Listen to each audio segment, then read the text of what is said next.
Hi everyone. I'm just going to aim to do a very quick. Oh no. Hello everyone. I'm just going to aim to do a very quick 5 minute video um, on unseen poetry. I'm going to try and do these 5 minute videos just as kind of little, hopefully not too overfacing bits of help before your final exam.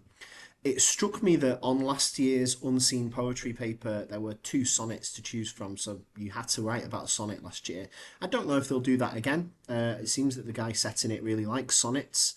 So if that happens, I just thought I'd give you a little bit of a reminder or a nudge. It might be something that you've looked at in school, and the idea is just a very, very quick reminder of how everything works with sonnets. So let's say you get a sonnet as part of your unseen poetry. I would be silently punching the air if I got a sonnet, because sonnets tell you how to analyse them, unlike any other sort of poetry. If you've got a more modern type of poetry, you have to work out what rules the poem is following, don't you? But with a sonnet, it kind of follows a very well established set of rules. So here's what to look out for just in the first maybe minute of your unseen poetry exam.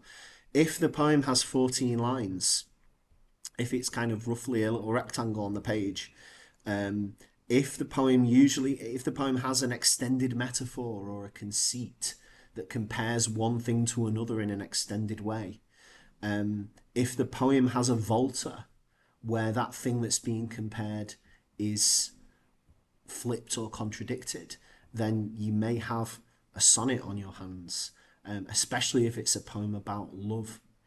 And it's usually comparing love to a certain thing.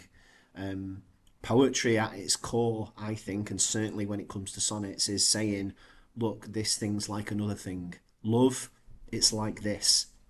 I think if you get a sonnet and you want to write about it as a sonnet, it gives you a ready-made structure for your essay. Talk about everything that's being established in terms of what's being compared to love. Find the volta and then finish your essay by talking about how things have changed by the end of the poem. That's why a sonnet is kind of a gift in a situation like this. If you want to be, even more technical as part of your points, there are two types of sonnet. Sonnets come from medieval Italy. So Petrarchan sonnets are the older ones based on Italian. They're built from an octet and a sestet. So if you've got 14 lines, then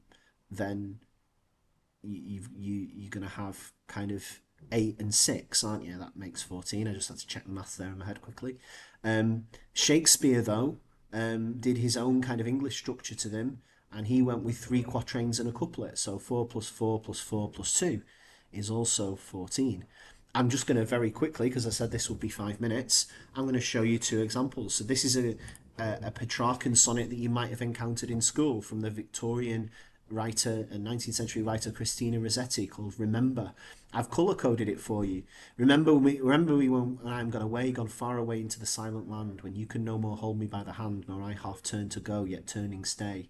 Remember me when no more day by day you tell me of our future that you planned. Only remember me, you understand it will be late to counsel then or pray.